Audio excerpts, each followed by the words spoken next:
Hey guys, James here again. This is me with Straw Hats learned Haki early. I left off with basically the Enies Lobby arc slightly, I guess, reaching the middle part, because I realized that I didn't go through the rest of the Enies Lobby arc. So yeah, I'm just go where I left off. Sanji had dropped off Robin and Frankie. He on the Straw Hat Sea Train, the rundown one. While the other sea train that the CP9 took, or Cypher Poles took, to Enies Lobby got there. Straw Hats were behind them. Then they jump onto the land. Now, wait, I forgot my hair tie. I'm gonna grab that real quick. Alright, so the Straw Hats, they get to Enies Lobby a little bit later, and when they arrive, well, long story short, Spandam was actually able to put in a call to the Marines, saying the Straw Hats were attacking them, and, well, Lucy described to Spandam what Sanji had used, and Spandam describes it with the phone, and instantly, the Marine on the phone, let's say he's a Vice Admiral, would recognize this as Haki, and say, Spandam, whatever you do, only attack with a large amount of numbers as much as possible, like as much numbers. So Spandam agrees with this, and the Marines are sent. Not a buster call, but the numbers of a buster call, only sent with Marines that somewhat know Haki. But not like good degrees of Haki. Actually, pretty good degrees of Haki, just to eliminate enemies. But yeah. So the Straw Hats, they begin attacking Enies Lobby alongside the Gallia Law and Frankie family. As they're beating them down, Usopp so convinces the two giants not to fight him, as he can take them down pretty easily. They don't believe him until Usopp begins displaying his skill with them, not with them, but skill towards them, and they're pretty easily beaten. So he tells them about what he learned about Elbaf and Dorian Bragi. They thank Usopp and immediately begin fighting on their side. While with Luffy, the Cypher Pole OCP9 comes at Luffy, and it's just a very simple blast of Conqueror's Haki to put a lot of them on their knees. And what Luffy does is just very quick jet Gatling, and they're all taken down. Well, first he had Nami take out Khalifa, just because he didn't want to anger Sanji, so yeah. But Luffy just used jet Gatling on the other ones, and they're down for the count. Sanji is actually pretty badly limping, because pretty sure I had Lucci try to use Shigun, Lucci try to use Shigun on him, and it did injure Sanji's knee to some degree, because Lucci's claw ended up going inside Sanji's leg, but his knee, but the rest of Lucci's finger wasn't really inside, it was just his claw, nothing more.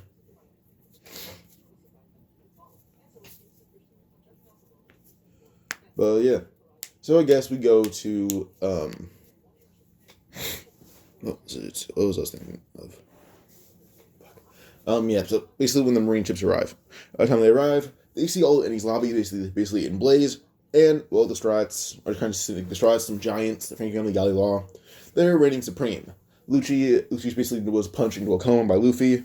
Jabra didn't even have a chance to transform them using his Devil Fruit, and Khalifa and Kaku didn't even use their Devil Fruits yet, or eat them yet. So yeah, now that all the ship arrives, when they do, well, they kind of have people board the island and begin attacking the Straw Hats. But Luffy saying a lot of these Marines are basically weak-willed, just use a burst of Conqueror's Haki and takes a lot of them down. And then Zoro just ends up being, and he would use his Ashra for the first time.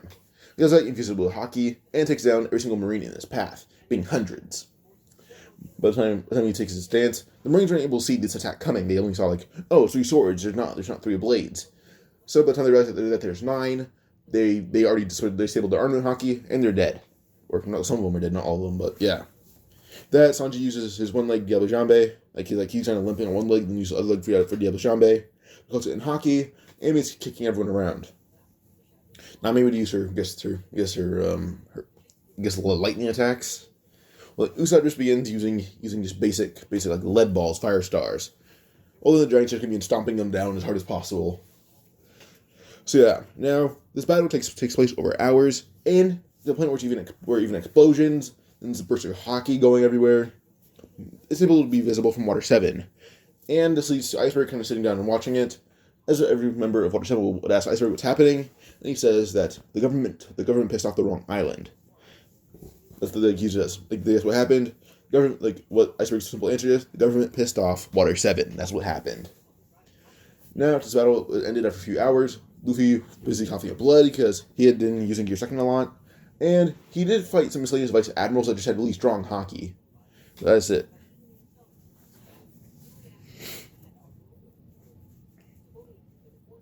Yeah.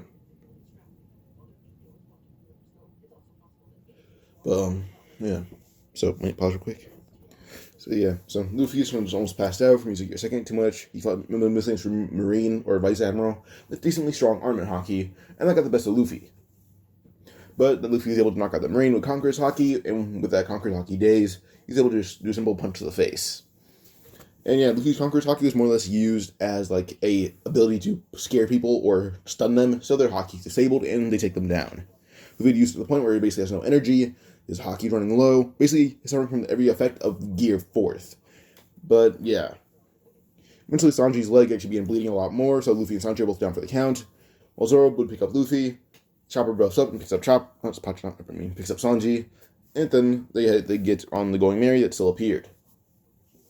Now, the Dressrosa escape alongside Galley Law and everyone else, and by the time when they're leaving, well, Luffy's being patched up by Chopper, and Sanji's being patched up. Well, first off, Sanji actually needs it because he's bleeding out. So yeah, Chopper heals Sanji first by stitching him up, doing a a small surgery. They could at least hold for a temporary amount of time. All then begins healing Luffy by basically just building his body insanely hot from just excessive use of Gear Second, and it's going to drop Luffy in a bathtub of ice water. Now it does kind of tense up Luffy's muscles, and he feels like he's going to drown, but Chopper holds his head up. And then Chopper just proceeds to heal Luffy. Yeah. Now, Luffy, like I said before, it doesn't have the same effects as Gear 4th. It's just he isn't very he's not ready for Gear 4th if his body had used it. Gear 4th at this point would have killed him, so he's suffering even worse effects in Gear 4th actually. Instead of not being able to use Haki or Devil Fruits for 10 minutes, so he can't even move his body for over an hour. So he has to have Zoro hold his head up in the bathtub for a while, until Mary has to be lit on fire and dropped in the ocean. They do just that with Luffy watching on Zoro's back, and Luffy's at the point where his body's so weak he can't even open his eyes properly. Someone has to hold them open for him. Yeah, eventually the Mary sinks, and they still build the Sunny.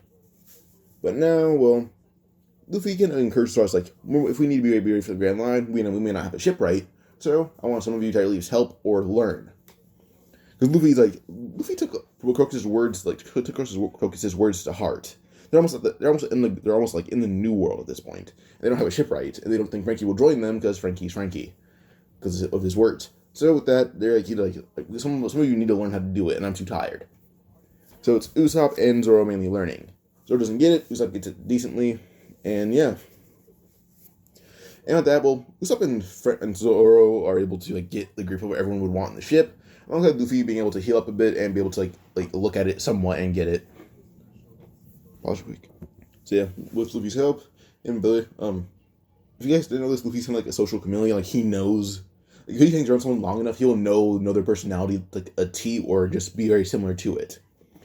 Luffy did just get everyone's room a little more adept. He's usually just hung around them a lot. Just Frankie's don't Frankie hold off. He wants to know what everyone wants in their room to a T. Frankie and Iceberg were a little hesitant, but they agreed. Luffy hung around with everyone, asking what they wanted in the ship, and they're little we don't need everything we want, so they didn't really tell Luffy. But they hung around them too long and didn't know what they wanted, every single one of them. They told Iceberg and Frankie, oh, that's a lot of stuff, but it could work. So they kind of expand they expand the Sunny a bit, and everything that everyone would want in their room, or at least the minimal stuff that they'd want, is put.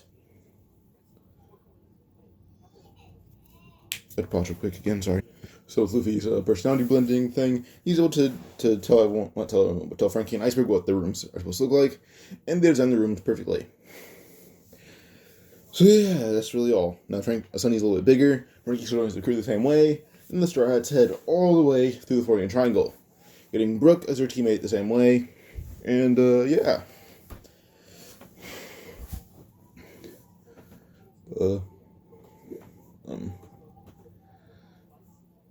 I don't know what else would happen. This one thing I could think of is probably just them fighting Moria's crew. Brooke gets their crewmate the same way, and then Luffy just uses the burst of conquerors to knock out every single zombie that comes at them. I guess we're just gonna go to Chopper, Usopp, and Nami's group. So with Usopp and Chopper and Nami's observation Haki kind of tapping in, Usopp's already an average user of it. It's just, well, not average. None of the starts are average at using Haki, besides Luffy, decent at using Armament Haki. Same with Zoro and Sanji. Like, those three are the best at using Haki in the crew, despite them not really even being good at it. Like at this point, they still lose to Caesar and Punk Hazard. That's how weak they are. Or Fishman Island would actually be a challenge for them to some degree. Like, they could be a decent amount stronger. But, yeah. So, yeah, now, Nami is actually able to spot Absalom, and she yells for Usopp to close his eyes and shoot inside. And if she does this with little to no effort, it'll kick the door open, aim a slingshot using closing his eyes, and it will find the outline or aura of Absalom, and hit him right in the face with a lead ball. Or shoot him in the face with a lead ball. That Absalom's knocked out, Nami's able to put a towel on, and then Luffy just, not Luffy, Usopp able to interrogate him. He can turn invisible because they can all track him. So, yeah. Frankie is like the only one on the crew who doesn't know any form of Haki at all. So, yeah. And Brook, I guess, but... so, Absalom's beaten and captured. Same with Dr. Hogback. And then we go to, I guess, the group, or Zoro versus Ryuma.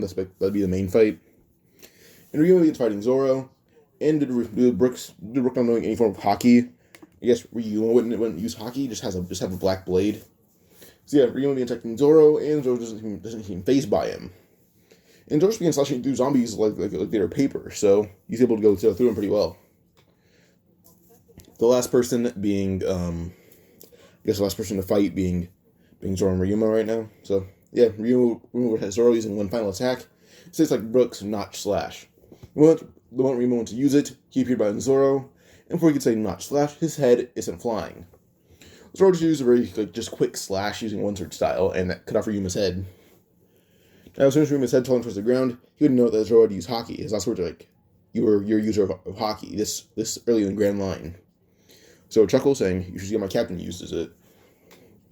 Ryuma's last words, actually, his true last words were, "You can keep my sword now, but I request that you at least visit Land of Wano and tell people my story when I was here." And he actually does have warned Zoro about the fox guy. I forgot his name real quick. I forgot his name, but I'll Google it later.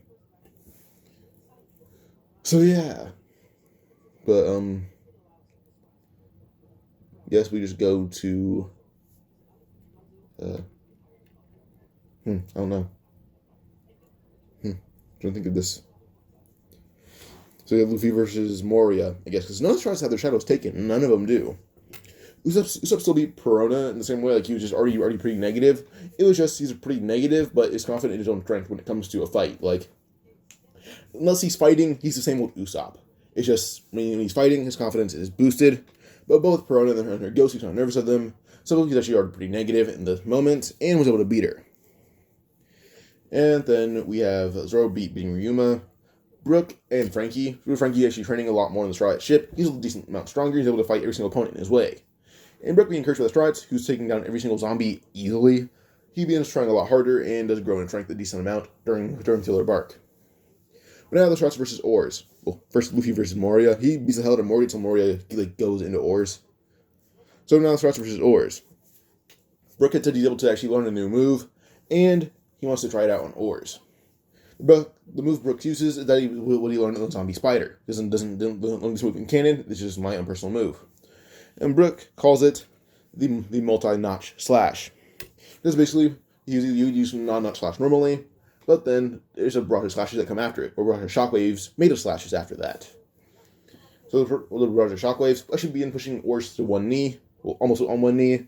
But taking advantage of that, Frankie would use his Kudai vent and actually blow off one of Oars' legs, or blow a giant hole through it to the point where it's barely even hanging on by a thread of skin. But with that, what Robin does is make a hand appear on Oars' leg and tear the string off of it. So yeah, Robin's pretty decent with observation Haki by now, but it's a little weird for her. She's not too used to it. But she's decent compared to other Strats, but she's not, like, good. So, yeah. So yeah, one of Oars' legs is missing, and Luffy takes advantage of Oars missing that one leg. He's already pretty decent using Gear Second, so now he uses Gear Third. He's been practicing this a lot more, and pretty good at it as well. And what he does is actually punch out Oars' other leg, and as Oars is falling, he uses that already pretty big arm to grab the rest of Oars' body, throw it in the air, and what Zoro does is he would just jump in the air using a 3-sword style, and then use onigiri to slash off Oars' head. Moria immediately starts flying out of Oars' body because they're going to be basically unusable now. Sanji jumps up using double jambe and kicks Moria right in the face, knocking him out, and giving him a good rearrangement.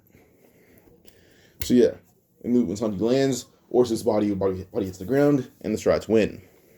And none of them, coincidentally, are damaged. So yeah. Now, every single member of the, of Lola's crew gets their shadow back, because Nami would have to fight Lola. Well, it's not even a fight, it's just Nami just throwing salt in her mouth. Like, one single gram of salt is thrown into her mouth, and then she wins. So yeah, but now I guess we go to when Kuma would arrive.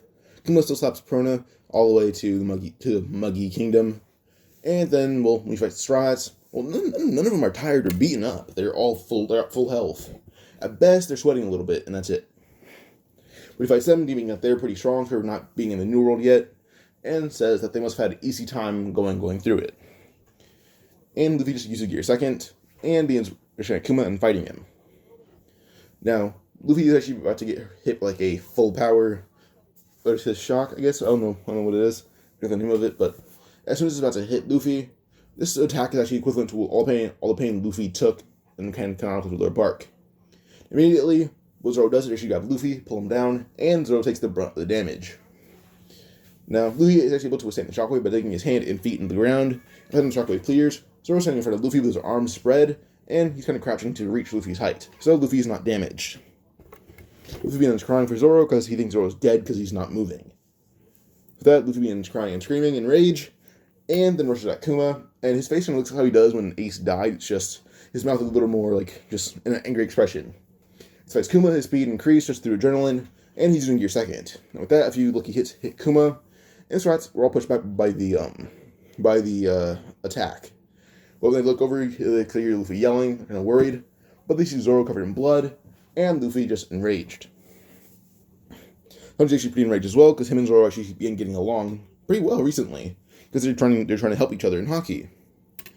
Sanji would jump in the air using double jambe, and Kuma was caught off guard, kicked right in the neck by it, and almost knocked the ground. But he stopped by Luffy's third punch, right on the other side of his body, getting sent flying into the air.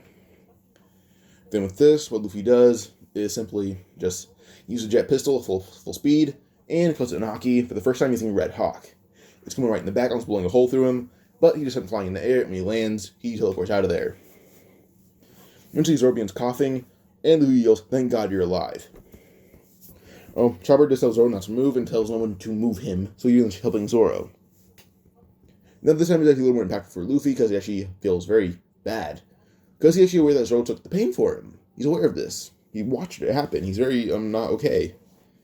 Luffy just feels very guilty about this, and is trying to do everything he can for Zoro. Zoro wants sake. Luffy will run around the whole island looking for sake. If Zoro wants something to eat, Luffy will grab anything he can. Like, Luffy is helping Zoro the best way possible. Eventually they get to Sabaody. Right there, Brook is actually training with Zoro, because Zoro is actually able to heal a lot faster because he used Haki to save his body. A decent amount of it. So actually he's able to train. So yeah, Brook begins training with Zoro, and Zoro's using Ryuma's sword. And kind of found it funny because Ryuma had Brook's shadow and just training Brook using his sword. And then yeah, Luffy being training with Sanji to use his legs a lot better. And Frankie actually joining in on their training because Luffy occasionally does use his fists. But yeah, now we go to Jay-Sensei and Kane. It goes the same way. When they meet the whole crew, the guy had the Sanji's wanted poster face. I forgot to go over the bounties. Shit. Luffy's bounty. So after being held at Kuma, almost murdering Moria, they clap Crocodile pretty easily. They clap the Butcher Call basically. They clap Haki using Marines. Almost sank Enies Lobby with their sheer power. And Luffy using Conquerors. His bounty is already at 400-something million. I'll give it 460 million. That's his bounty. So punching a Celestial Dragon, his bounty is going to shoot way above 800 million immediately. Because, probably not. His bounty was 300 million when he got there.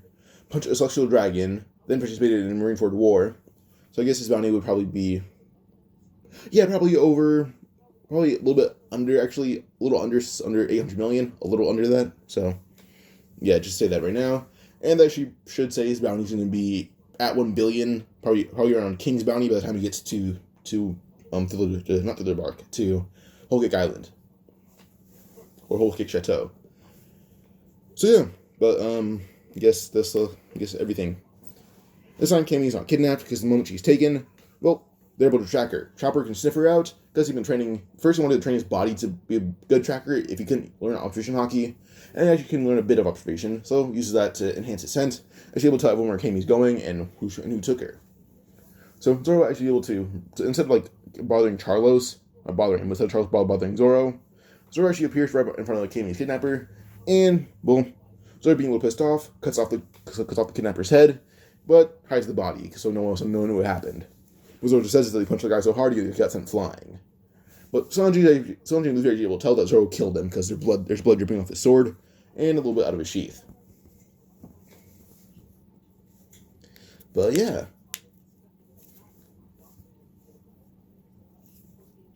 Pause real quick. So yeah. Now, King's Kidnapper is dead. The Sprouts are pretty chill now.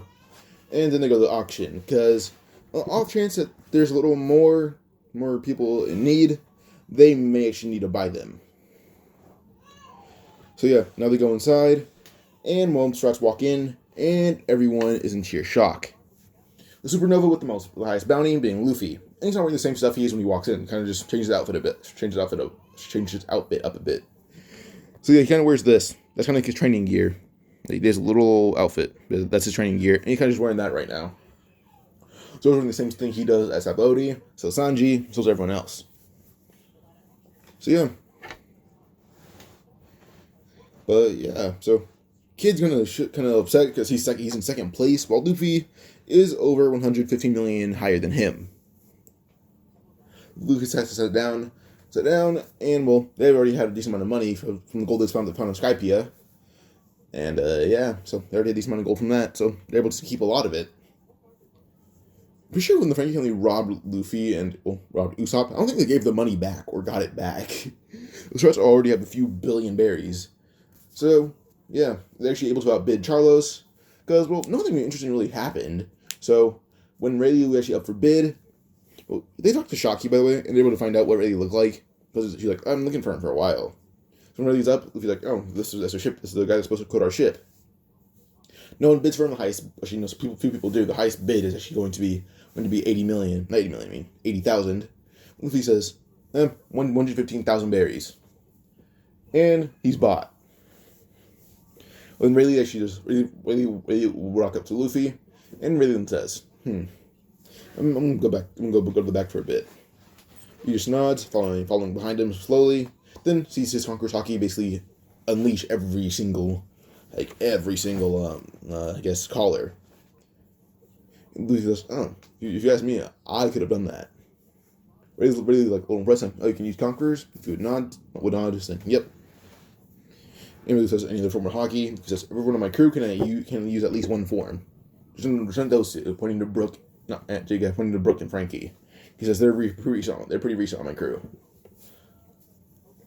But yeah, with everyone being freed, the giant still tears through the whole stage and stomps on the announcer.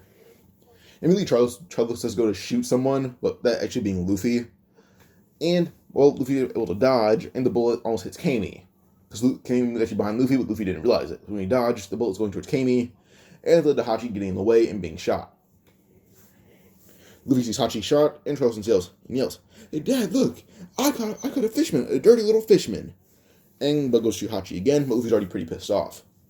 Charles fires another bullet, and Luffy grabs it, throwing it right at his gun, destroying it. Luffy will walk towards Charles pretty angrily, and as Charles would actually point a gun up at Luffy, firing at him, Luffy keeps dodging it, until eventually, when he gets close to Charles, he closes his fist and arm the Haki, and punches him right in the jaw. And with that, Charles' face is basically broken, and he's knocked out. Charles' dad would go to attack Luffy, but Usopp kicks him right in the face, knocking him out. Then the sister, Kami punches her right in the face, full force, and knocks her out.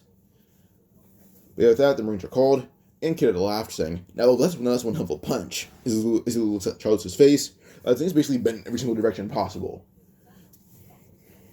Luffy looks at Kid and Law, saying, I'm guessing you're Law and you're Kid. They nod, and Luffy says, "Yeah, I can tell. You look chaotic, and your hands say surgeon." Yeah, so they go outside, and the Marines are waiting there. And with that, well, Luffy just says he'll handle it himself. Now, Kid and Law actually curious what Luffy can do, and when Killer actually step in along Beppo, Chopper stops Beppo, and Zoro stops Killer, saying, "Just watch." Luffy lets out a giant burst of conquerors, knocking out every single Marine in his path, which is not like the captain. But Luffy approaches him and kicks him right in the face, knocking him out, and well, that's it, and they win. Now I'm slowly realizing something as I say captain. If you guys are wondering why I skipped over the whole Kobe, Helmeppo, and Garp thing, because Enies Lobby was not gunned down completely, they actually went to help recover living troops. And Kobe was actually pretty impressed with what Luffy had done, so he's like, if Luffy can do this, then I don't want to know what he would do to me.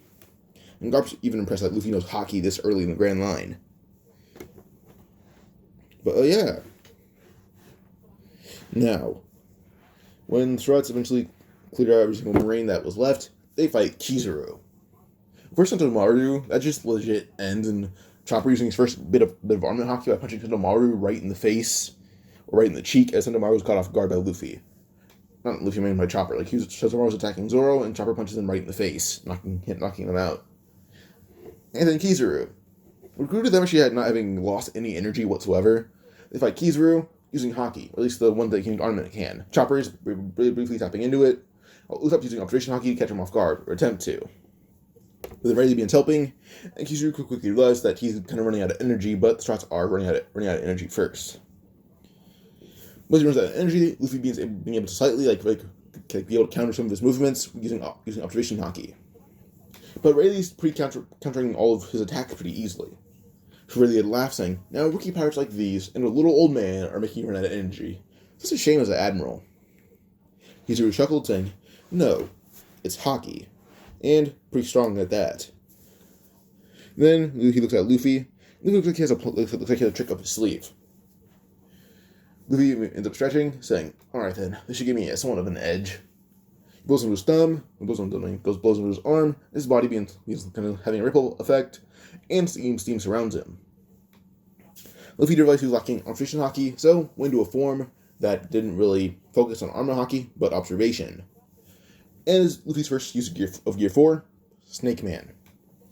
Like I said before, in Enies Lobby, if he used Gear 4, it probably would have tortured him, probably even killed him. But at this point, he trained a little bit more, actually able to use it, but has a lot worse effects than regular Gear 4. It would put him out of commission for a few hours. So yeah, when Luffy uses Snake Man, Kizaru tries to attack Luffy, but it is unpredictable movements. He actually hit and scratched a lot. Luffy doesn't coat his whole fist or arm in Haki, he coats his knuckles. That's barely even noticeable. When Kizaru would dodge, or try to kind of just let fist face through him, he's punched right in the jaw. And Kizaru eventually gets caught off guard by dodging, and when he dodges realizing it's a normal punch, he's hit right in the face by armor Haki infused one. Eventually, 5 minutes pass, and Luffy runs out of steam, and Kizaru's covered in scratches and bruises. With that, the Marines are being taken down left and right pacifistas are being taken down pretty easily. And Kid and Law didn't exhaust any energy against the Marines, so they're at full power, and they're able to take down pacifistas. So yeah, they win. The other supernovas don't win at all, though. But yeah, so some supernovas like Bonnie, Beijing, and Apu, they see Luffy fighting with the Admiral and just realize that Admiral's scratched up, but you realize it's thanks to Rayleigh that they're winning. Yes, the shots were pretty formidable. It's just Kizaru didn't really care about them. Cared about Rayleigh because Rayleigh was the one attacking. Best the Strats could block his attacks and still be taking a lot of damage. Rayleigh was the real tide change alongside Luffy's Gear 4th. Eventually, Kizaru leaves, saying yes, he has to be back soon, along with the Celestial Dragons. So Kizaru leaves, and the Strats, well, they still meet Kuma. Kuma appeared and said that he still owes them for what happened on their bark. Immediately, still told Rayleigh the same thing and made every single Strat disappear to the same place. Well, except for Luffy.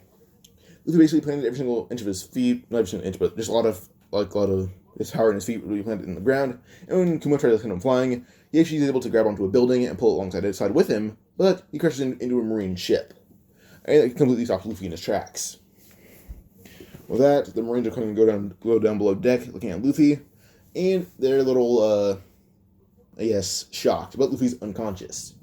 Because, well, one, he used every bit of his energy to stand up, and now he crashed into a marine ship, and now he's unconscious.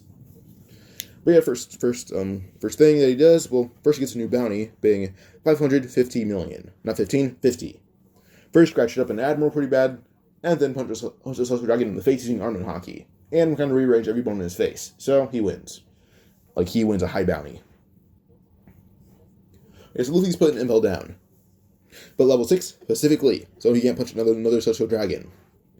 Now he's being brought down there. Well, Ace was already captured because he fought Blackbeard.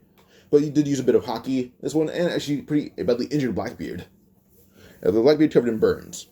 But Luffy's brought down to Impel Down, and when he's put in level 6, Ace was recently put in there. Luffy's being dragged down there. Ace would see his beaten and bloodied brother being thrown into a cell. This is only with him and Jinbei. No, immediately everyone in there could see that Ace is pretty pissed off, and they're wondering why. And then Ace would look at the guards, saying, "Now what the hell did you do to my brother?" And use a gigantic burst Conqueror's Haki, knocking out the guards, and somehow breaking free of one of his chains, or one of his restraints.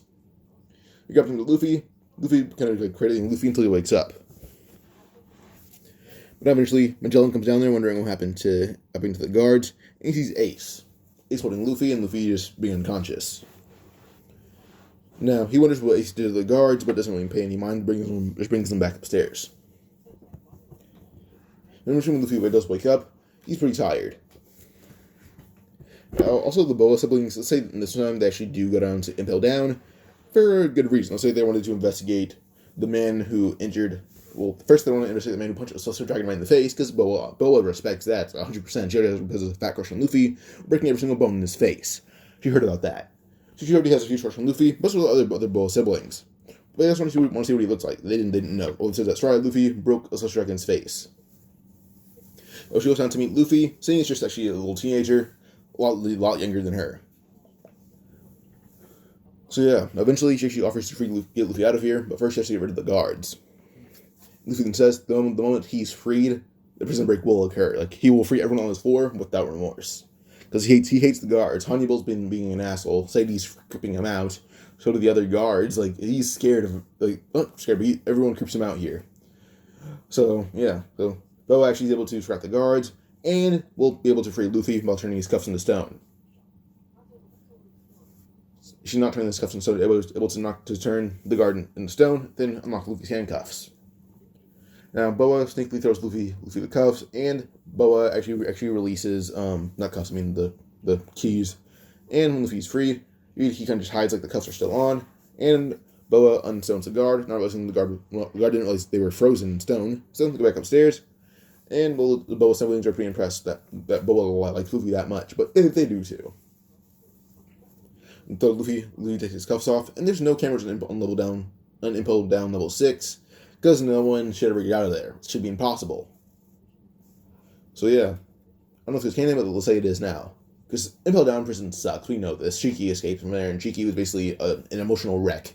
He was even beaten by Luffy, and Shiki should be the strongest character in the series, actually. But, well, at least Yonko level, but he's not. He's beaten by Luffy, sadly. So Shiki, he's kind of as weak among me now. Well, by me, at least. So Luffy's able to unlock his cuffs, unlock Jinbei and Ace, and say that they should wait a bit so they can restore their stamina. They agree, and they're not weakened by Sea Stone, or at least Luffy and Ace aren't. So they're able to recover somewhat, but Luffy looks at Crocodile, and Crocodile actually says, "Hey, Strahd, I'm willing to actually help you if you get me out of here." Luffy does, ends up opening a cage, and well, eventually after not everyone, but the main people in both down level 6 are opened, well, they've been waiting for the guards to come down, because they're going to ambush them. Luffy would notice a certain aura coming from a certain cage.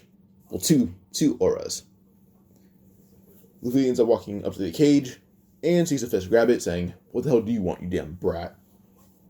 Luffy looks the man in the eye, saying, "Are you strong?" The man would say, "So what if I am?" Ace looks in the cage, saying, "Oh, what the fuck?" And he then says, "Huh, you look familiar."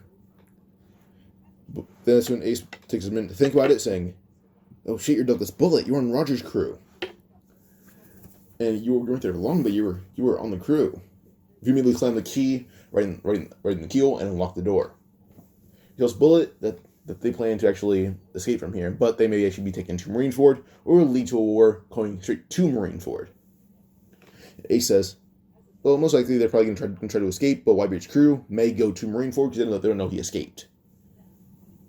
And Luffy then has an idea to take down Impel Down from the inside, saying, instead of making everyone go to Marineford, we should bring a war here.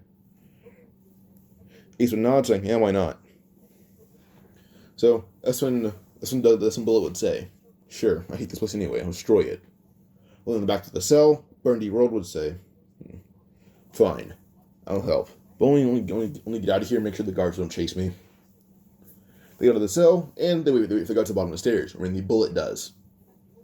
And everyone kind of lays in a pile, making it look like Bullet broke out of the cell and broke everyone else out, then beat the living hell out of them. When Honeybull comes down saying what happened, he tells Bullet to back in the cell, or he'll also kill him. When response, Honeybull's punched right he's brutalized. It was happening that Inazuma and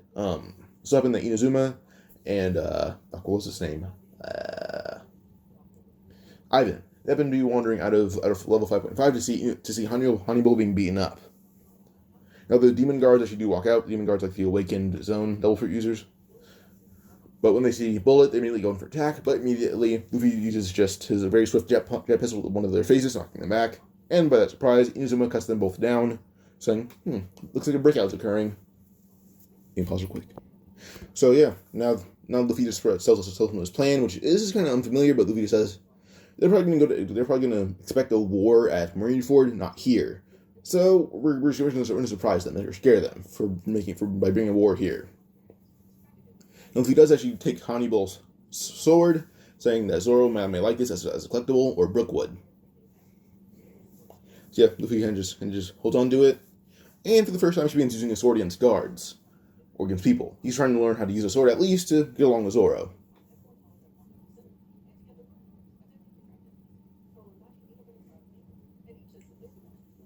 But yeah, so now Magellan will first off they go through the floors until they get to Magellan's office. Now let me check this real quick. So they go through level. So they go through 5.5 gathering a lot of rest and material. And he did break out a lot of prisoners, but just said wait in 5.5. Don't go out. We're going to surprise them. So Magellan actually did get the alert that Honeybull's unconscious, and every single prisoner in level 5 and level 6 are gone. Not every single prisoner level 6, because that'd be more chaotic than it needs to be, but every single prisoner level 5 is gone. But the one Magellan's mainly concerned about being Shiryu's gone. Well, first off, Shiryu's gone. Shiryu, Bullet, Burndy World, Luffy, Ace, Jinbei, Crocodile, they're all gone. They quickly realize that Ivan's even gone, so is Inazuma. So at least some revolutionaries being gone. So yeah, now one time Luffy would originally arrive in Impel Down, they waited that many days, and they're all actually fully recovered with strength. They've eaten some food, they've drank some water and everything, they're all set to fight. And Inazuma was actually able to, plus Inazuma and everyone else, they're able to find somebody to get up to another floor and get all their clothes. So they're all ready in their gear. But now when they finally come out on level 4, where most of the guards were, the fight begins. Luffy being taking a lot of them down as he's been training with his Haki, mainly with the help of with Ivan and Jinbei, as being his main help alongside Ace. And as he's been dropping guards left and right, well, basically it requires Magellan to come around. And coincidentally, Crocodile had found Mr. 1 and freed him. As Magellan begins attacking Luffy, Crocodile uses one of his attacks to actually shoot a gigantic spike of sand right through Magellan's hand, and actually just catch Magellan off guard because Crocodile's intention was to kill him, but stun him. By the time Magellan's punched in the face by Armaki infused fist from Luffy, then as Magellan tries to use poison in his face, he's kicked right in the groin by Ace, and that makes him pass out because Ace uses arm and Haki. They back up with Magellan on the ground, and Luffy begins cutting through more guards. And he's slowly getting the hang of using a sword. Now, Mr. 1 blasts up into Zoro, and Luffy explains, they ran into Kuma, and the guy that slapped all over the place. Now, immediately, Ivan's a little curious, and then so is Inazuma, but he tells him about his run-ins with Kuma, and how he's a warlord and everything, and what happened. Now, Ivan's a little surprised, but says there must be a good reason behind it. So yeah, now they proceed going through every single floor. wiping out everyone immediately, point where Impel Down is basically in shambles. Now, by the time that Magellan's able to get back up and make a call all the way over to Sengoku's like, "Where's Ace? He's supposed to be here a while ago." And Magellan explains, every single level of Impel Down except for level 6 has had a breakout. Every single prisoner from level 5 up is gone. It means that Ace broke out with the help of Straw Hat Luffy. But no one suspects Hancock because she rumoredly hates everyone. So they don't expect her to like a man or be helpful to a man. So no one expects it was them. Or suspects it was them. With that, every single Marine that was waiting at Marineford begins attacking Impel Down. Well, they still Impel Down, and Wabi True was watching this, so they followed behind them. But now, well, so every single Impel Down guard was restrained in level 6 with the help of just random miscellaneous guards. Buggy was kind of shocked that Luffy was, well, like this. He was shocked that Luffy became this strong. And Luffy and Ace began wiping out Marine ships left and right with the help of everyone else. By the time White Beard's crew arrived, they had seen chaos, and, well, more Marine ships came for backup. So yeah, now every single one of Whitebeard's crews came as help, about Kichi being one of the Marines actually being freezing the ground, and to make it a bigger battlefield, the walls surrounding Impel Down, or gates surrounding Impel Down, were knocked down, destroyed. So now they have a whole battlefield, smaller than Marineford, but a big battlefield nonetheless. This fight begins happening, and, well, Luffy and Ace fight Aki Inu, alongside Marco, who's fighting Kizaru, but he helps occasionally with Aki Inu. And while Whitebeard was watching, his Ace had grown so strong. But his brother seems really strong as well. Now, they're not really getting in many blows on Aki Inu, but they're trying. Eventually, as Aki Inu is about to use the red dog thing on Ace, well, first on Luffy, but Ace is about to block it, Jinbei goes in on attack, and it would use an attack as she douse Aki Inu in water, weakening him by a lot, the point where he can't use Dull Fruit properly. And Luffy then goes to Gear Second in his arms only, but then uses Advanced Gear Second, the point where it feels like his arms are his whole body using Gear Second. But then, using that, goes to his Armament Haki, and yelling Red Hawk Barrage. With that, begins hitting Aki Inu with every single attack he can, and Aki Inu, not being able to use over properly, is being, well, basically having the hell beat out of him. With that, Aki Inu is able to recover a bit using Haki, because he had used Haki to negate a bit of damage. But as he goes to rush out Luffy, being able to use Delford again, Ace is able to shoot flames at him, the point where Aki Inu can't negate them. And due to Ace getting a lot stronger, having just a lot more willpower, using Conquerors to scare Aki Inu a bit, or kind of just stun him. It's not working out too well, but it's working to some degree. Eventually, Ace began pushing as hard as possible as him and Aki Inu were locked in a battle. If you remember, what the clash, I guess, looked like for Kizaru and Aki Inu, the flame versus the flame. Magma versus ice, that whole clash thing.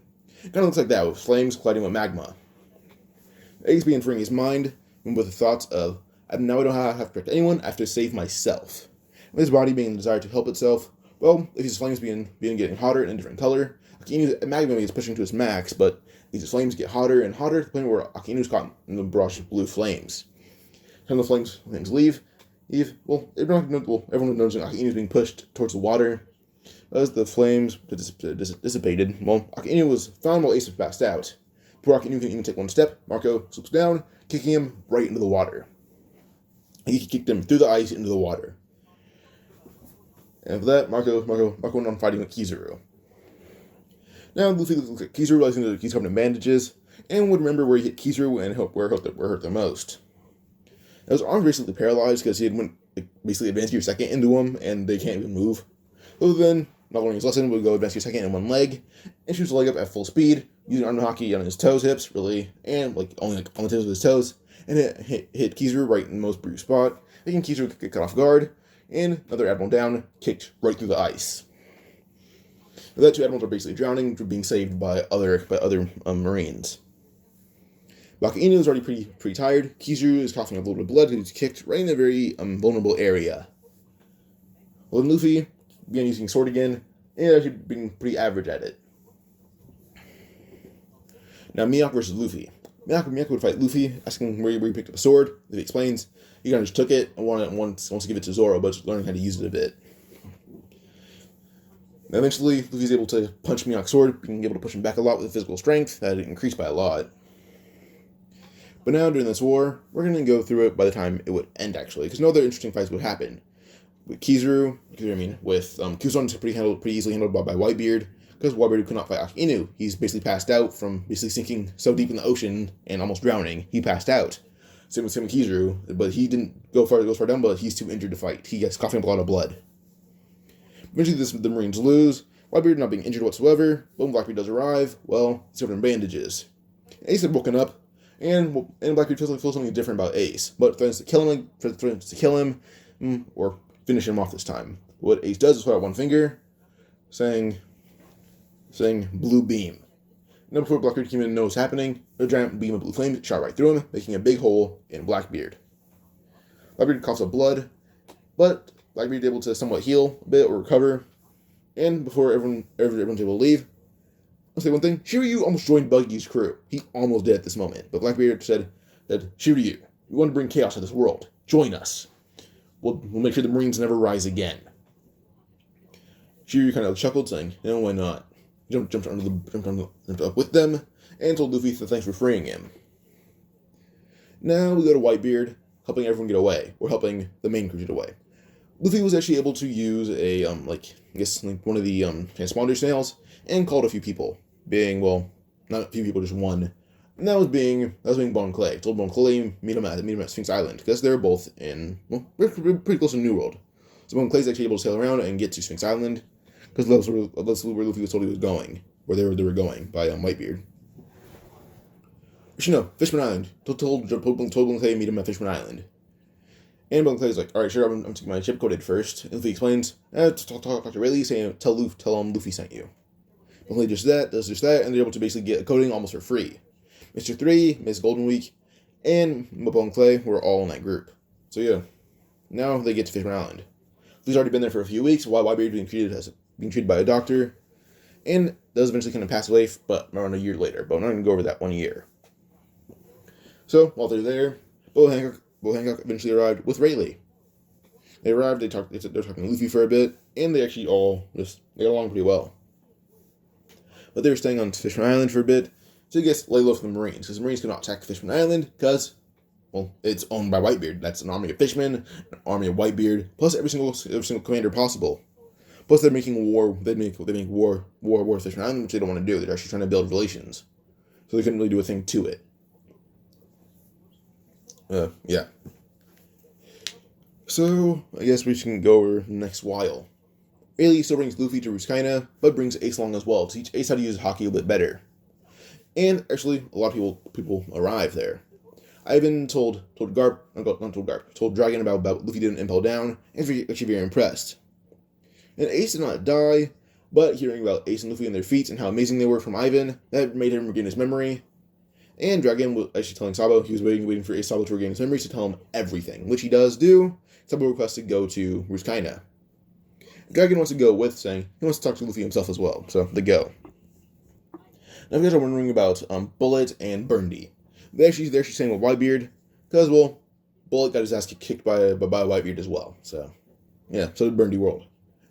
And with that, while Whitebeard's like, I'm dying anyway, you guys so your ass get kicked by me, go get stronger together, you will suck. So they're going to do just that. But coincidentally do it on Ruskaina. Now Ruskaina is basically being occupied by monsters. But we're going to go over the first year while Whitebeard's death. In that time, Ace went to Fishman Island first went to Sphinx Island for his funeral, but yeah, Ace was pretty depressed. They'll keep getting stronger. And Miyako told Zoro what Luffy had done to Impel Down, saying, yeah, he broke every single person out of there. He broke every single person out. Like, Impel Down is basically empty at this point. And the Central Dragon didn't blame the Marines, like, he got it, so, well, he blamed just the Marines at Impel Down, not all of them. The Central Dragon blamed the Marines at Impel Down, and basically fired every single one of them, just not Magellan, because he was so strong. And it's Haki, actually his only weakness, because that's really it. But yeah, they fired everyone else, including Hannibal, Sadie, and the Demon Guards. And Bon Clay, well, when he was there, he would basically just hang out with Luffy, because that was Luffy's only friend he had a number for. But now, eventually, this routes when they reunite. Bon Clay gives Luffy a ride back up to the surface, because he's the only one with coding on his ship, and Boa Hancock kind of got rid of hers. Because Luffy did go to Fishman Island again, but yeah. At this point, Luffy already has access to advanced observation Haki, but not the same level as Katakuri. He can do at least like 2 seconds, while Katakuri can do like 5. Luffy is already able to use Ryuo to some degree, it just doesn't last long. But yeah, now Zoro and Sanji, they already have Ryuo as well. But Sanji's observation is mainly fine-tuned. Zoro, well, Mihawk is able to tell him about something about black blades, and also Luffy kind of threw the sword to Mihawk, saying, "Find Zoro, give that to him, because I'm not going to see him for a long time." So Mihawk actually able to take the sword to Zoro, saying, "This is from Luffy." So yeah. Now Brook and Frankie, they're the ones without Haki when they should kind of tap into it, but with Brook's extra training, he was actually able to tap into Haki as he focused on Haki more than actually becoming a rock star, but did do it to some degree. And Frankie, well, he had practicing it with Haki, not really focused on Vegapunk, but did actually go through his stuff to actually enhance his body, because, well, he wanted to learn Haki. Yeah. Pause real quick. So, yeah. But now I guess the next stop being Fishman Island. Well, Luffy, he went there a lot during this time, and also learned a bit of fishing karate that he could use on land. So he fought Hody. Well, that fight ended in a wash. He fought Hody during Whitebeard's funeral, because he was late for that, because he was fighting Hody.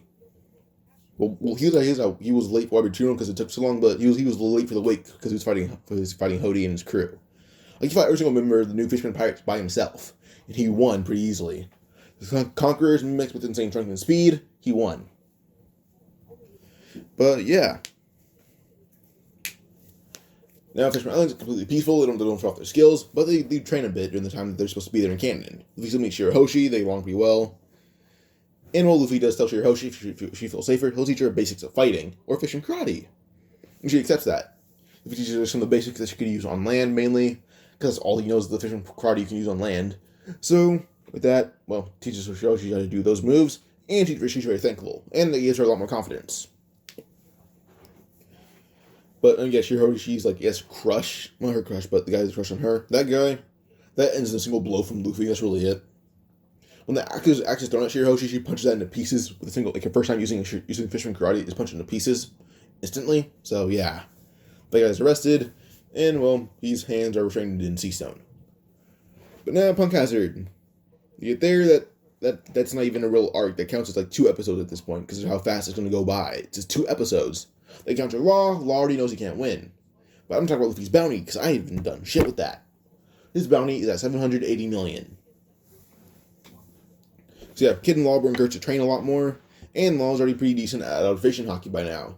And will also learn a bit of armament Haki. But mainly he's fine-tuned with observation.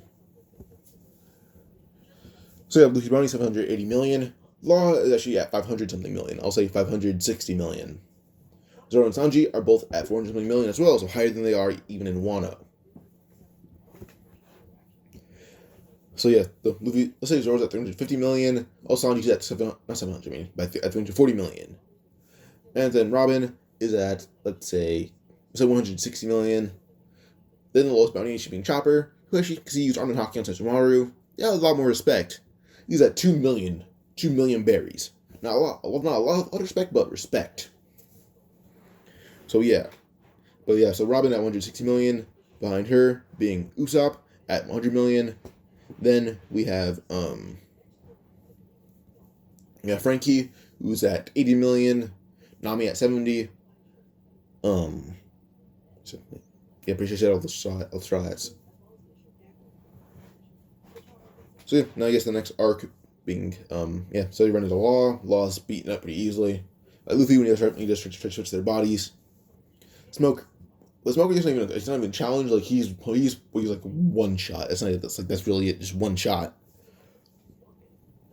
Oh yeah, shit. First go for the Whitebeard crew. They're headed up by Marco now. The payback war never happened because there's no need for payback. Yeah, with Marco leads the crew now, and got a lot stronger with Ace because he trained Rouge kind of a bit for the last year. Marco leads the crew, and how strong he got, he's actually clarified as now a Yonko captain. And yes, he can't fight any other Yonko on even terms, except for Blackbeard. So, yeah. But, Marco's bounty went to 3 billion after how strong he had gotten and fought a few Marines and won. Plus, with him almost killing Aki Inu, maybe been an assist, but it was almost murder. And it's 7 Kizaru, so I got a higher bounty from those two as well. But yeah, so with Law, that ends in one shot. Then with Smoker versus Virgo, that fight lasted a little bit longer, and Virgo was actually pretty tired out by Smoker. But eventually, Sanji fights Virgo as well, and one shots him like with a simple kick with Rio, knocks him out. And yeah, but everyone else like was with Rocks and Scotch. Then that fight just happened with Monster Point Chopper, who was able to control it. Like in the first month, being on the same island, he wasn't canon. He was already able to use it, but the rest of the time was spent learning Haki. Yeah, now I'm gonna go over the ones that can use Army Haki. Obviously, the Monster Trio can do it. Then behind them being Frankie, then Chopper, and Usopp. Actually, no, not Frankie. He didn't have it. He didn't use it for long enough. He learned observation. But yeah, so Usopp, then Robin. Those are the ones that can use Army Haki. The ones that can't use Army Haki are basically spent time learning observation. Yeah, but so like, that's what you say about their Haki. Rocks and Scotch are pretty easily handled by Chopper, who picked them up and just threw them around like they were ragdolls. And with bullets, Chopper was able to like smack them away like they were nothing. Like, you remember what Bullet did to like the cannonballs fired at him? That's what Chopper did to their Bullet, just smack them into the side. But yeah, now eventually the Strats end up going to Caesar, and Luffy just in the same way he did in canon, but a single shot. Like the single attack he used on Caesar was that one, like the two Grizzly Magnum things. So yeah, now Monet. Well, the Poison's Nun does not release it. It ended too fast for the Poison to even be released. So what Luffy did is basically defeat Caesar. Monet is kidnapped, and eventually Luffy's able to convince Monet and Caesar to be on his side. Because Law is still going with them to Dressrosa. And when Law explains what Doflamingo did for his whole life, well, Monet's like, well, my sister Sugar is there, and well, Luffy's like, then once you beat up Doflamingo with her. She says that most likely Sugar will not, but well, Monet is more loyal to Doflamingo, to Caesar than Doflamingo, so she'll fight her sister for Caesar. So yeah, but now they get to Dressrosa. Luffy still goes as like Lucy, and still wins pretty easily. But when he fights Don Chinjao, that's a very swift jet pistol to the head using Ryuo, and that knocks him out. Sai is a simple kick to the chest, not even using Haki, just very fast. Yeah, he knocked out everyone with a single blow using Ryuo if they had Haki on him. With Fujitora, he got along with Fujitora pretty well. And when Fujitora is pretty easily able to tell this to Luffy, his aura is powerful. And Kizu described how he felt when he fought Luffy the first time, and then when he fought him the second time, or felt his presence the second time, he got a lot stronger and more fearful of Luffy. Like he went I'm so scared I won't fight you. Like, no, he's pretty intimidating actually. So Kizu kind of told Fujitora about Luffy, and Fujitora feels this way around Lucy, and does identify him straight at Luffy, but does say he won't arrest him because he's such a nice man. I guess the only notable fight that I can find is just or not find to think of. Probably Law, Usopp, and Robin versus Doflamingo. First time that happened is basically Law able to fight Doflamingo. Doflamingo just doesn't acknowledge Law is pretty strong, but not strong enough. Then Doflamingo versus Sanji. The fight ends pretty fast. Sanji kicks him right in the cheek to the point where Doflamingo almost passed out because his jaw was broken. And with that, Doflamingo retreats, not wanting to fight anymore. And then we have Jolo attacking the crew. Well, it just ends with Brook using a very swift notch slash, and he wins. But I guess everyone else, that's all I can really say about their fights. Zoro versus Fujitora. Zoro is actually very much respected by Fujitora. Fujitora had to admit fighting Zoro was actually very hard. And Zoro almost had Fujitora in the chest, but the blade didn't really go in too much. It was the very end of the blade. But Fujitora did still say that was a very scary experience for him. And he acknowledged that Zoro was almost an admiral level opponent, but should stick to training a lot more. Both things Zoro would say, then if you fought Luffy, he'd murder you. He's a lot stronger than me. I know that much. Then Fujitora should be a little more fearful of Luffy if he could beat. Luffy at this point is not admiral level, Zoro's hyping him up. But at this point, Luffy could actually fight Fujitora and almost kill him. But Luffy he's not kill him, but he'd get a few good hits on Fujitora to the point where Fujitora is pretty injured. But he's not quite admiral level. Admiral level opponents, I think, actually can test admirals. And I forgot something. I should mention something about the time skip. Ivan, Dragon, and Sabo. Sabo meets Luffy here, but Luffy already knew Sabo was alive because Sabo and Dragon went to Ruskaina, and then they talked to Luffy for a bit. And Dragon makes it, and Luffy kind of had like a Gon and Jing relationship, or for, like not medium relationship, but the first time Gon and Jing met. It was kind of like that way. Now, back to everything else. So I guess we're just gonna go over Zoro versus Pika. It's not even a fight. Like that's not a fight. It's a slaughter. Like when Pika came out of the mountain, Zoro cut up his arms, cut up every single bit of him, and almost killed him with a single slash. When it said as Pika was almost killed, Zoro grabbed his head and slammed him right through a gigantic building, knocking him out. Hydrodine, since he was injured with a single blow from Luffy, like a single blow to the stomach, it didn't injure him actually, just knocked him out and something quick. So actually in full fighting condition for Mach Vice. A very swift punch into the air. Well, it broke a lot of bones in his body, but he wasn't too injured, so he won. But just really his arm and legs are broken. Well, his legs are pretty messed up, but his arm's mainly broken. And but Baby 5 and Buffalo, I say it ended the same way. Bartholomew versus what's that guy's name? I'm gonna find it real quick. So I guess I'm just go over this right here. Just take away that ad real quick. We got Doflamingo. I'm gonna go over that fight yet. It's broken jaw. Treble. Not gonna over him yet. With Diamante. But when we did try to stop Luffy from leaving the arena to go after Doflamingo, he's beaten up by Luffy pretty badly. Then Pika, like I said, slaughtered by Zoro. Zoro slammed him through a gigantic building. Virgo's dead. Like he was left beaten, like just pretty badly beaten by Sanji. Cortisone dead. Sugar beaten by Usopp with a single just sniping you, and like he attacked her with Operation Haki pretty well. He took her down. Then people tried to attack Usopp. That left Monet to fight them, and she won. Joel was cut down. My screen froze. Okay, alright. It keeps freezing. I'll pause real quick. I'm gonna CBR thing from Weakest to Strongest of the Doflamingo family. So you have Senior Pink is number 8 apparently, but yeah, Senior Pink is beaten by Frankie with a single blow to the face using arm and Haki. Now it doesn't knock out Senior Pink, but knocks him to the ground. Then Frankie picks him up and just slams him on the ground, knocking him out. And then Dellinger, beaten by Bellamy. Well, not Bellamy actually, beaten by Bartholomew. Bellamy is still beaten up pretty badly. Then Bartholomew blocks the last attack and decks Dellinger across the jaw, knocking him out. Not even using a barrier. Bartholomew did how strong he had gotten after hearing how strong Luffy is. Well, he got stronger himself. So he got like insanely strong. Like he doesn't know Haki yet, but he's by default a beast. Lao G, doesn't really matter. Doesn't really matter. He's beaten by the same people, I guess. Gladys, that's what I was thinking of. Bartholomew versus Gladys. Gladys didn't really injure Bartholomew. Bartholomew got stronger, like I said. He was a lot faster, stronger. And, well, when he meets Gladys, Bartholomew just rush at him, grab his head, and, well, then just repeatedly punch him in the face till he tries to use an explosion. Bartholomew just coats his hands in just barriers, and doesn't really harmed by it. That's where his hands were, in his head. But then last attack, very swift punch to the gut using a barrier, and it just doesn't break his ribs, but just knocks him out. Treble, when Luffy and Law get to where Doflamingo and Treble are. Law, because on Treble, like it was a piece of cake. Diamante already beaten. Like when he fought when he fought Rebecca and her dad, I forgot his name.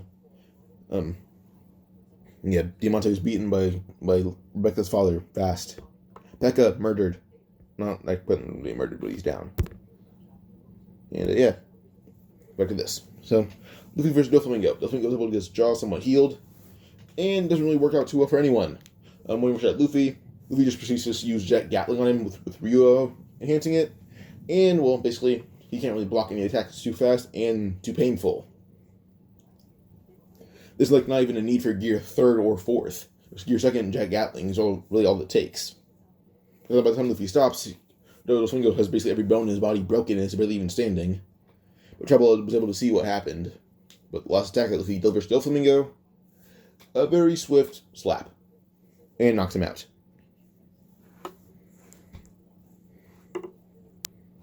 But yeah, another thing that I'm kind of like, I guess we had Cavendish's alternate personality attack Robin, But the moment that happened, Robin just used like a very swift Fishman karate punch using Haki, and it wasn't arm knock. Well, it was arm Haki. She was with the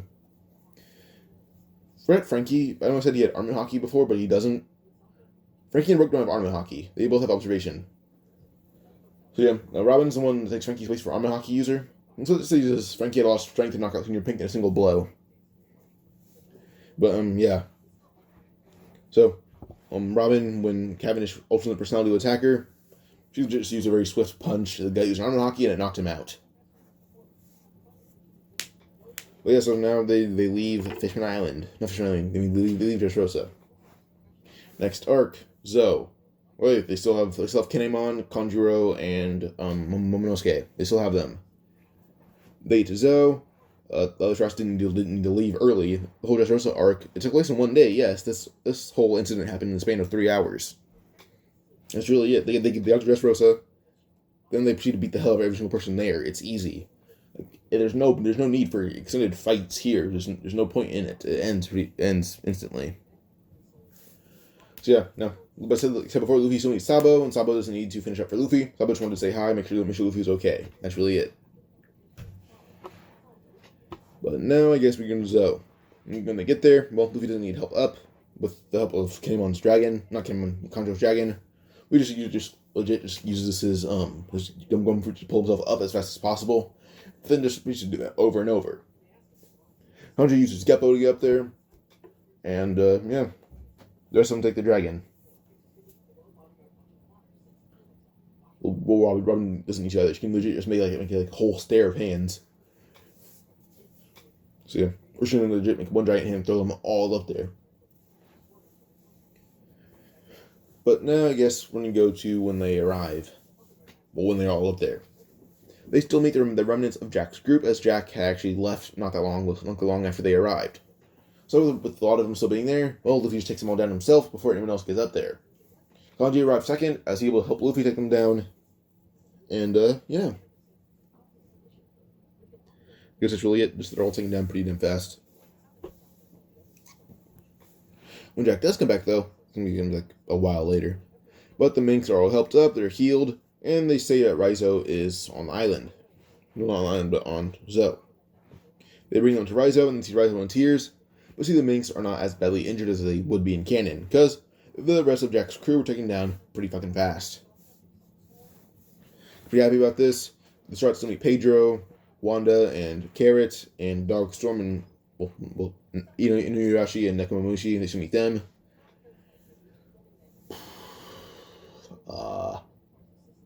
It's just like the same shit that happens on Zoe that it does in canon. Fuck it, there's nothing else important there. But I guess them all heading to Whole Cake Island. Well, first off, Sanji actually isn't captured by Beijing. Beijing's too scared to go there, seeing the Straw Hat ship tethered to Zanisha. So he's just kind of too scared to tell Big Mom, I'm not going there, Straw Hat, so the whole crew is there, I'm not going. So she's like, alright, fine then, come back. But they still have the whole log pose. Not just pose, I mean, they still have the whole Lever card going to Big Mom. This way, we'll take that. Yeah, I guess when they get to Whole Cake Island. When they get there, they still do run into the ship for Germa 66. And Sanji happens to be on the deck while watering Nami's beacons and Usopp's pop grains. Reiju sees...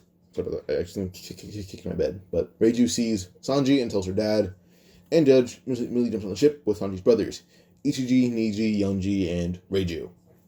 They're on the ship, and pretty sure Ichiji's the one in blue, Niji's the one in red, Yonji's the one in green, Reiju's pink. So Zeph, what's Zeph mean? Judge means demanding Sanji come on the ship, but he says no, and they can't make him. Yonji would rush at Sanji, saying, "Well, you think so, huh?" Sanji looked at him, saying, "Jesus Christ, you're not even worthy enough for me to use any single limb. But I guess I'll just use my hands on you." What Sanji does is just a very, very fast Ryuo-infused palm strike to Yonji's face, and sends him flying right through the German ship.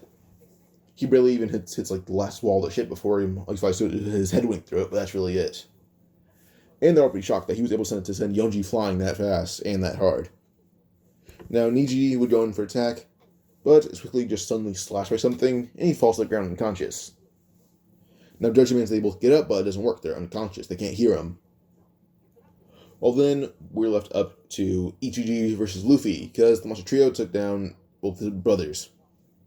When Ichiji goes in to attack Zoro, who cut down Ichiji, and Ichiji goes in to attack Zoro, who cut down Niji.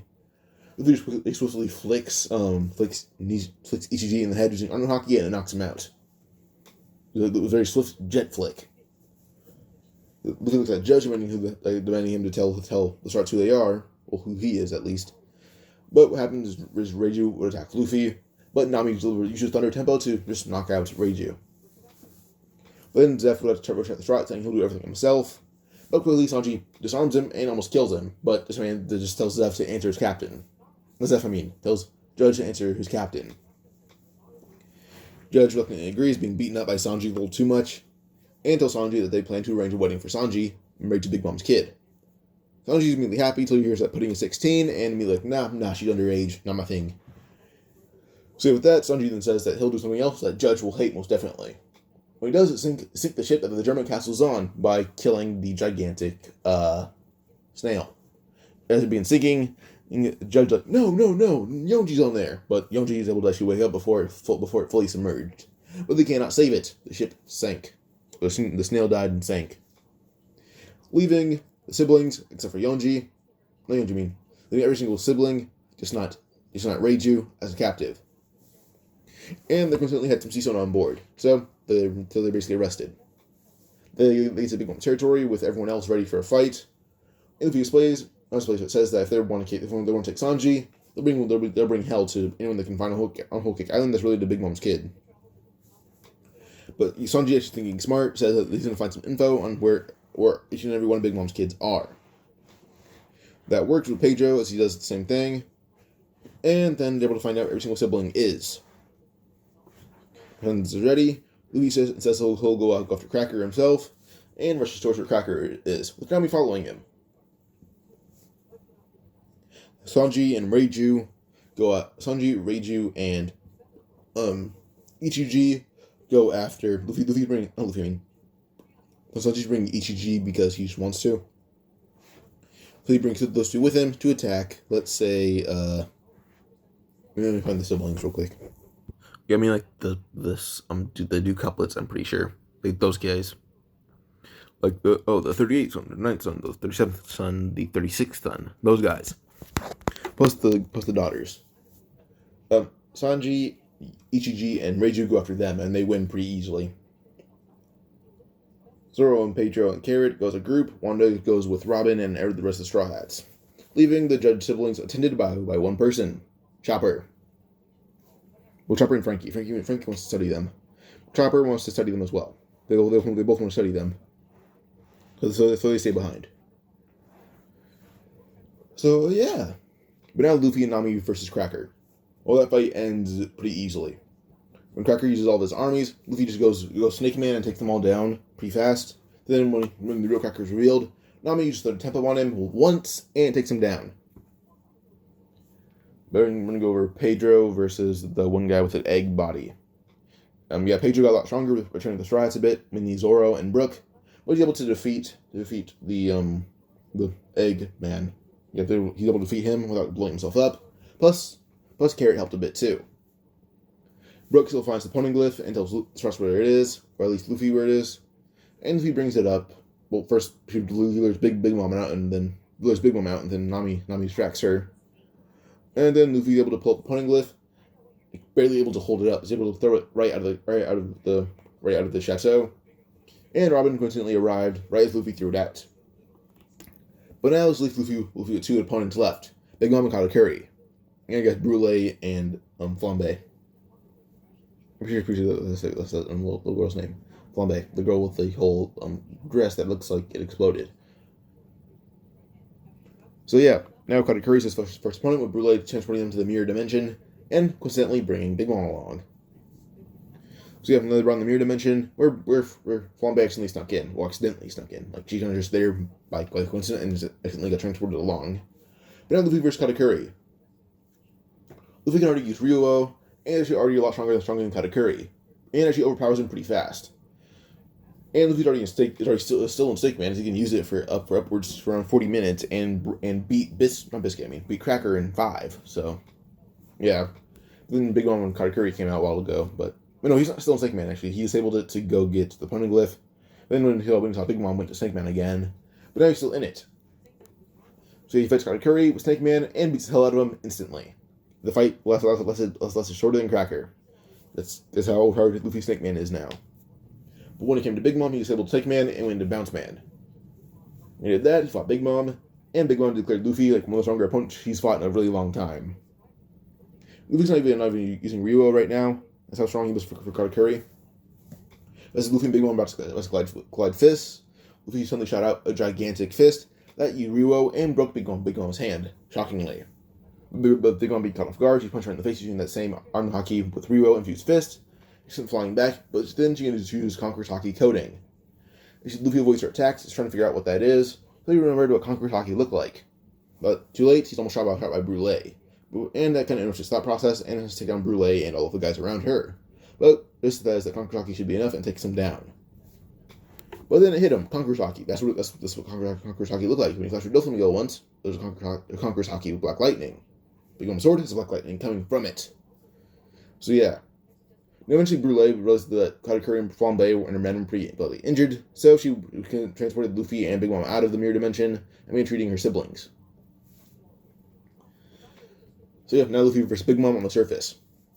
Luffy began trying to focus his Conqueror's Haki into his attack, but it's not working.